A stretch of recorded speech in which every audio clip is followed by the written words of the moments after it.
Thanks very much for joining the Attorney General and I to go through a number of significant announcements and to take your questions. A short while ago, the Cabinet met and just after that meeting I spoke with, in a joint conversation, I spoke with the IBAC Commissioner and the Ombudsman to inform them first and foremost, and now to inform you and through you the Victorian community, that the government has accepted all 21 of the recommendations made. That's all the recommendations that have been made by the integrity agencies.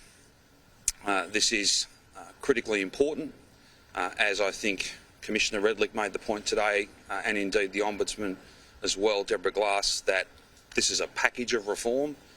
We think that is absolutely accurate, and it's on that basis that we will implement each and every one of those recommendations on the timeline, and with considerable further work that needs to be done as outlined by the integrity agencies. We will in fact go beyond the recommendations that have been made by IBAC and the Ombudsman. And I just want to focus for a moment before I make some more general comments and then throw to the Attorney to talk a little bit about who will need to support these cultural and legal changes. We will go beyond those recommendations by doing the following.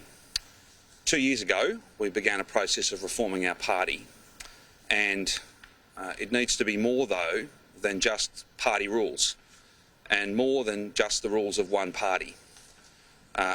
2 years ago, we began the process of reforming Victorian Labor, and today we begin the process of reforming the Victorian Parliament.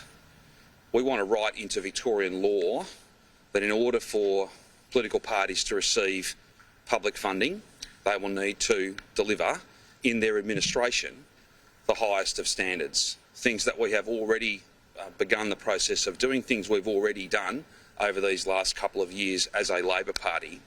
Not an exhaustive list, but to give you some examples.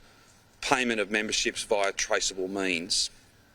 The checks and balances to make sure that the electoral roll is properly used. The production of photo ID when a person joins a political party. It's not good enough and it's not enough to simply have those as a matter of party rules. They should be put beyond doubt. They should be the law of our state, and they shouldn't apply to just one political party. They should apply to all political parties.